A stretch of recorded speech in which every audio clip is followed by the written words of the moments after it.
Welcome to FRCMedia News for Thursday, March 18th, 2021. I'm Keith Tebow. The state announces the remainder of the COVID vaccine schedule for those 16 and older. A plan is in place to return Fall River Public School students to in-person learning. 1 year ago this week, Fall River Mayor Paul Coogan declared a state of emergency due to COVID-19. We have a look back. And the city is seeking input as to how it can become more diverse. All this and more coming up. Massachusetts Governor Charlie Baker this week announced a definitive schedule on the distribution of the COVID-19 vaccine. Along with those already eligible, those aged 60 can begin making appointments next week, with those 55 and older eligible on April 5th. The rest of the population, 16 and over, can begin making appointments on April 19th. These dates are when we plan to make these groups eligible. It could take several weeks for the vaccine to get to Massachusetts so that everybody can get an appointment. And that will, at the end of the day, all depend on the availability of federal supply. We've obviously been working hard with a lot of partners, including folks like this, to build up our ability to administer doses when we get them, so we're ready whenever the increased supply shows up. And we have the ability at this point to administer far more doses than we're actually receiving. The governor says more doses of the vaccine will begin arriving as early as next week. Here in Fall River, Director of Health and Human Services Tess Curran says more doses will be made available as early as next week as part of a program to target disadvantaged populations. We are working with community partners and the diversity committee to try and faith-based organizations to try and reach people where they're comfortable. Have somebody who's, a trusted community member talk to them about getting the vaccine and trying to educate them that way. Not everybody has, a comfort level with the government or healthcare, facilities. So we really want to try and meet people where they're at. And educate them that the vaccines are safe, that they're effective, and that we really all need to be vaccinated for us to kind of get through this pandemic. It's not, an individual choosing to not get the vaccine.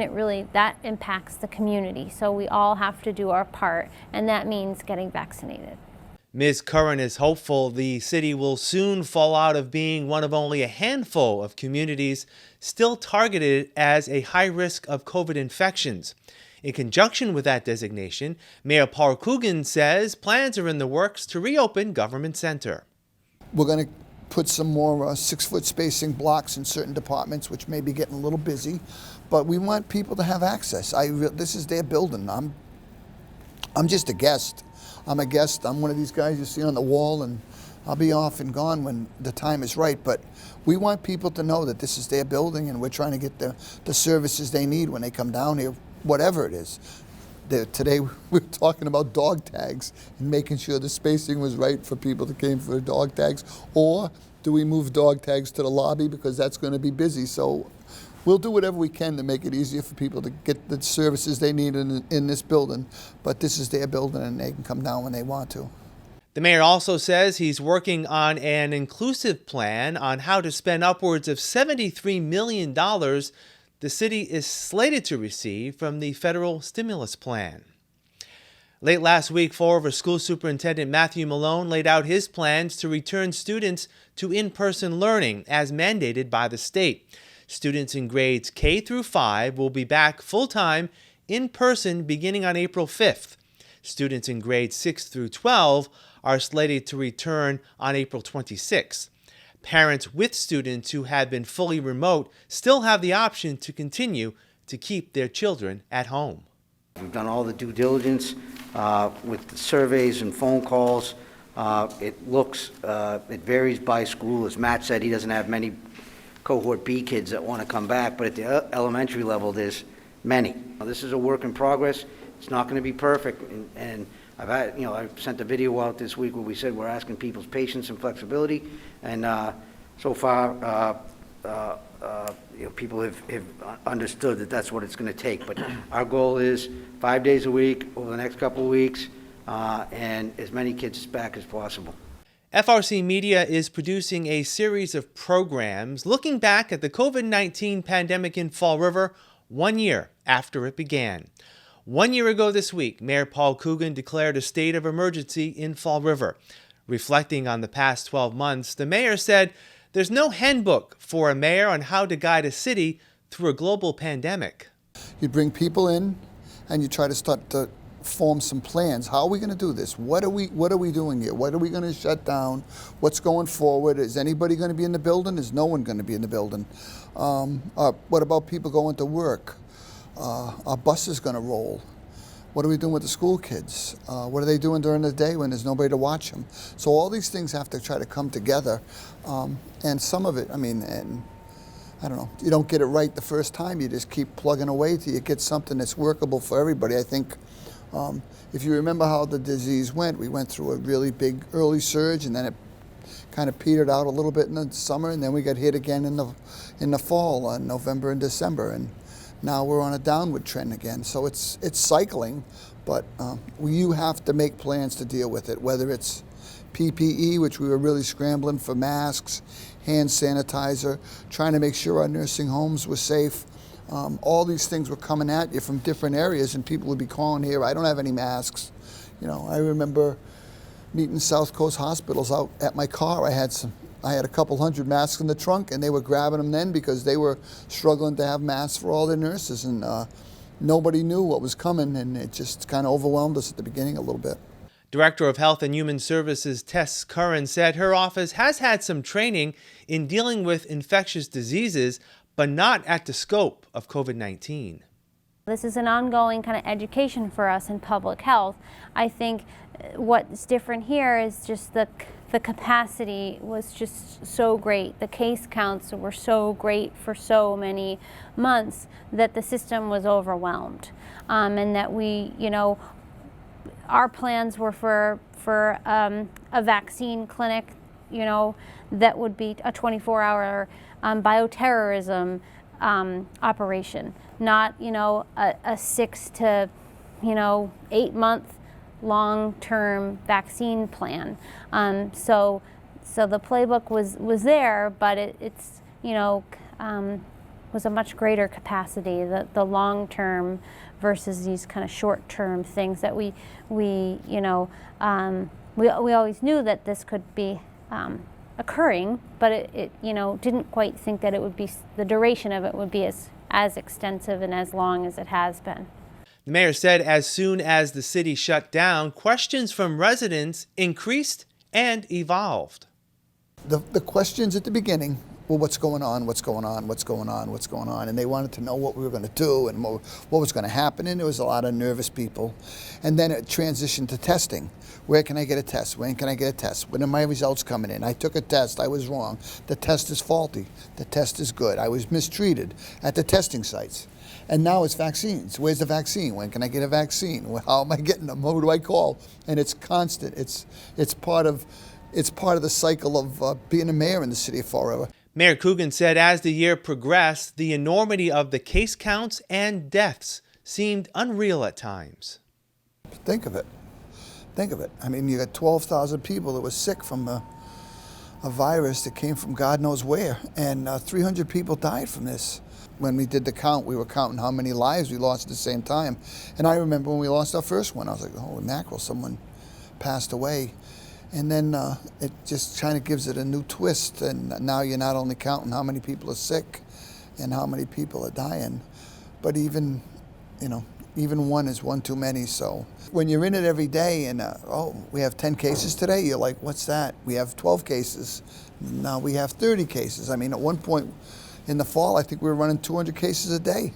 Now we're down again, but there's no way you count your victories in this until you're out the other side of it completely, because I watched this disease for a full year, and it cycles on its own mind, and it goes up and down, sometimes without the reasons you want to see driving it. Ms. Curran said at the height of the infections this past fall and winter, getting control of the spread became more problematic. we were handling the contact tracing through the fall. So the two, nurses and some team members in my office were handling all of the calls, all of the follow-up, and it got to be just too overwhelming because of the case counts. When you have 100 or more cases a day, and each one of those positive cases has 10 or more contacts that you have to follow, the load just becomes overwhelming. So fortunately for us and for many communities in Massachusetts, the state partnered with Partners in Health, and they had the Community Tracing Collaborative, the CTC, that was a resource for us. So we ended up sending, and we continue to send our cases to the CTC for them to handle the contact tracing because it was just too overwhelming for our small health department. Despite Government Center being closed and then open by appointment only, Mayor Coogan said at no time did the city not meet the needs of its residents. I never really heard we did not get the work done. Some people might have come to the door and wanted to pay a bill in person. You look at what we did in a short period of time. We contracted with Bay Coast Bank to open up their branches so people could have a window to go to if they wanted to pay cash and if they wanted to get a receipt right away. They were a big step up. We looked at all the online things we could do. We'd come in for building permits. We didn't want construction to stop. We wanted people to still be able to work. So we took care of those kind of issues. Our clerk, people still needed birth certificates, marriage certificates. So we kept things going to the best of our ability. And we got better the longer we went along. So you became more and more familiar with it.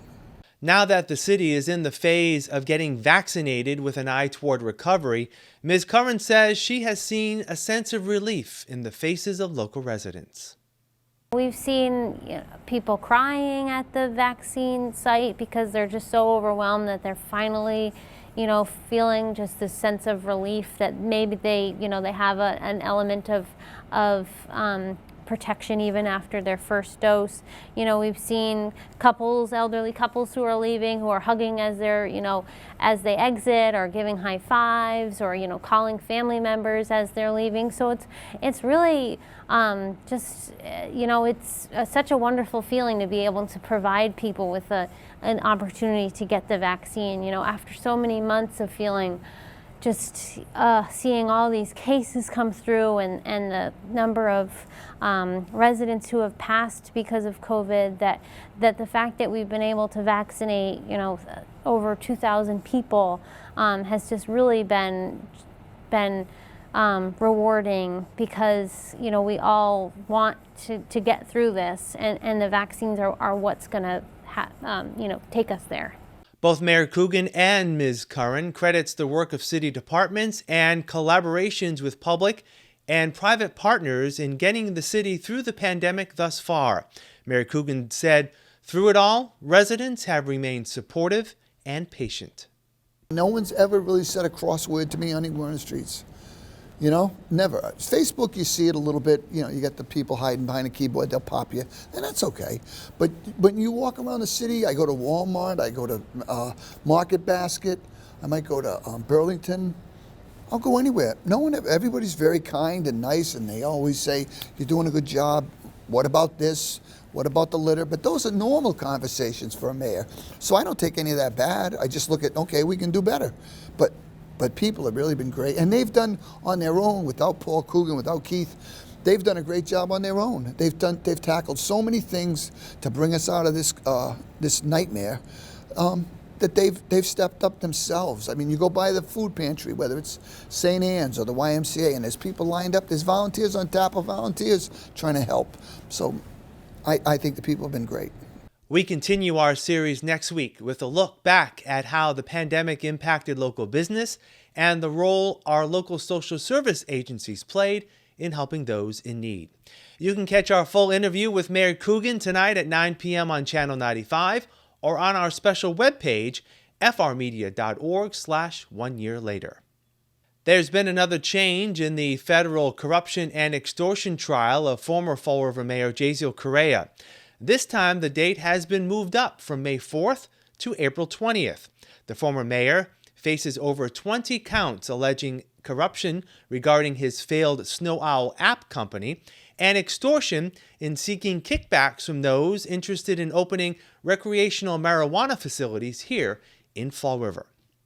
We'll have more FRC Media News after this. The COVID-19 vaccine is here. The distribution of the vaccine is taking place in phases. Soon, everyone will have the opportunity to get vaccinated. According to the CDC, getting the vaccine helps lower the risk of contracting COVID-19, along with reducing the severity of the virus if you get sick. It also protects your family and community from infection. After receiving the vaccine, we encourage you to continue to wear your mask, wash your hands, and practice social distancing. The vaccine is provided free of charge for all Massachusetts residents. Appointments are required. Find out more about when you can receive the vaccine and schedule an appointment. Visit mass.gov/COVID vaccine or by calling 211. Protect yourself and those around you. Stay informed. Secure your spot and get your shot. Get your shot. Get your shot. Get your shot. Get your shot. Here are some job descriptions on the latest hot jobs list from the Mass Hire Fall River Career Center. Banquet Server Captain.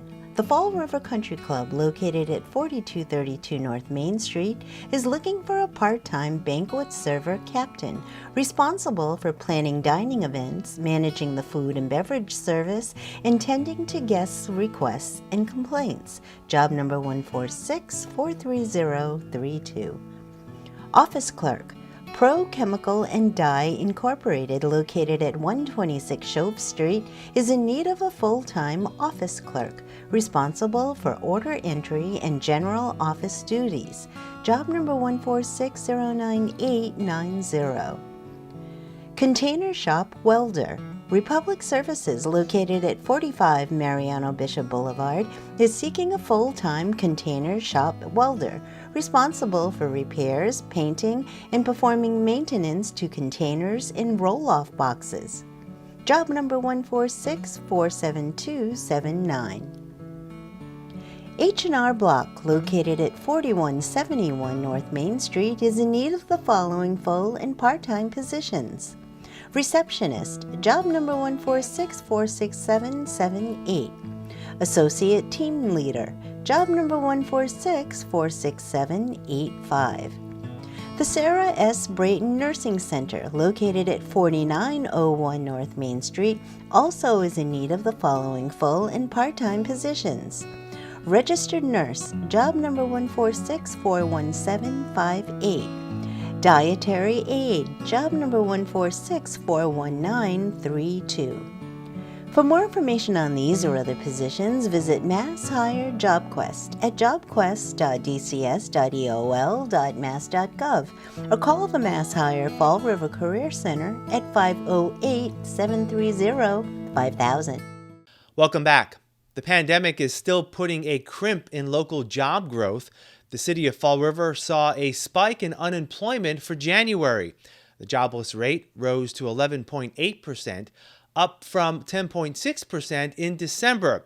Last year, Fall River's unemployment rate in January was at 6.9%. Massachusetts 4th District Congressman Jake Auchincloss visited Fall River's Industrial Park this week to get an update on the needs of local manufacturers. While at a stop at Blount Fine Foods, President and CEO Todd Blount said locating their corporate headquarters in Fall River was a smart investment. Fall River is critical.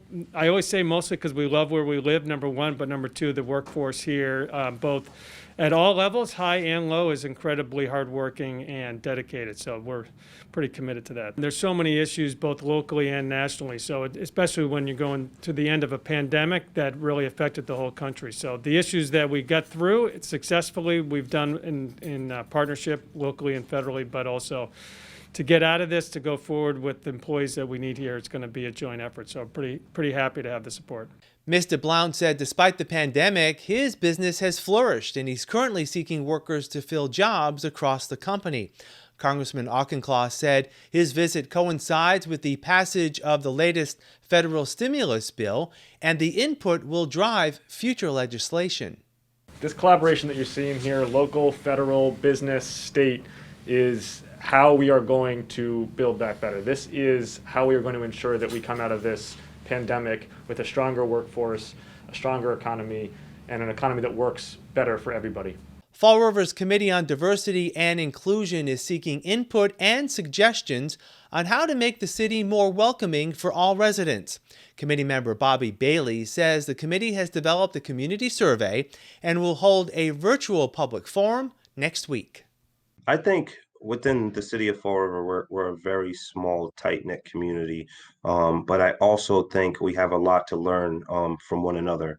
I also think there are certain platforms that certain people feel they don't have the ability to convey their messages, or even have the ability to speak and be in a space where it's a place of not just trust, but a place of equality. So having the ability to do that, and I think social media has played a huge part in just some of the divides that we have online, and the lack of understanding.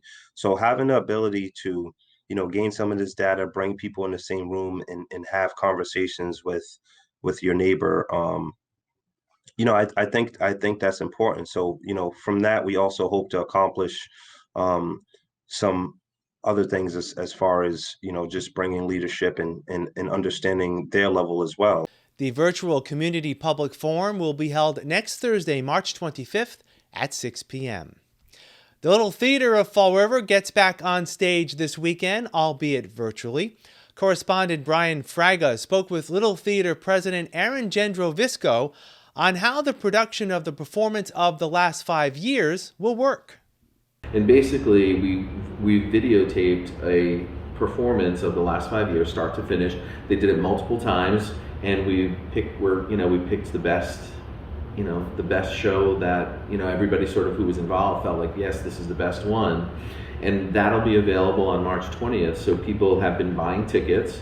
And it's like buying a movie on, if you're on Comcast and you pay for a movie, it's the same sort of thing. You bought a ticket, you go, you put this code in, and you'll have 48 hours to watch the show within a 2-week time frame. The last 5 years debuts this Saturday and will be available for viewing through April 3rd. Find out more at littletheater.net. We'll wrap up FRC Media News right after this.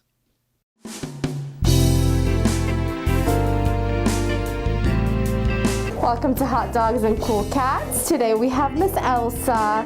Miss Elsa is a 15-week-old puppy. She is actually the last of our West Virginia litter. You may have seen Penny, her mom, on the show recently as well. So she is the last one available. She's gorgeous, very, very sweet. She's good with other dogs. Yeah, she's just a very playful, very happy-go-lucky puppy. Really loves her treats as well. Really loves to play and run around. Just your typical hound puppy. If you would like to meet Miss Elsa, please come down to Forever Paws Animal Shelter. She would really love to meet you guys. Today we have Daphne. Daphne is a 7-month-old kitten. She was surrendered to us due to some stress in her home. She seemed to have been stressed out by the fact that they had other animals in the house. So I believe she would do a little bit better in a home where she was the only animal, or maybe with another very docile cat. She is still a baby, so she can definitely come out of her shell a little bit more. But she is very sweet. She's just a little bit afraid and a little bit shy at first. But nonetheless, she's a very sweet girl. She'll let me give her little pats on the head. If you would like to come down and meet Daphne, come down to Forever Paws Animal Shelter. She would love to meet all of you guys. A vacina chegou. A distribuição da vacina vai ser feita em fases. Em breve, todos terão a oportunidade de ser vacinados. De acordo com a CDC, apanhar a vacina ajuda a baixar o risco de contrair o Covid-19, assim como reduzir a gravidade do vírus se ficar doente. Também protege a sua família e a comunidade da infecção. Depois de receber a vacina, encorajamo-lo ao uso de máscara, a lavar as mãos e a praticar distanciamento social. A vacina é oferecida grátis para todos os residentes de Massachusetts. Marcações são exigidas. Saiba quando pode receber a vacina e faça uma marcação. Visite mass.gov/COVID-vaccine ou marque 211 no telefone. Proteja-se a si próprio e aos que estão à sua volta. Informe-se. Reserve a sua vaga e apanhe a injeção. That's all for this edition of FRC Media News. Please check out our website, frmedia.org, for all the latest news and information, as well as updates on the distribution of the COVID-19 vaccine in Fall River. FRC Media News airs Thursdays at 6 p.m. and Fridays at 5:30 p.m. For all of us here at FRC Media News, I'm Keith Tebow. Have a great weekend. We'll see you next Thursday.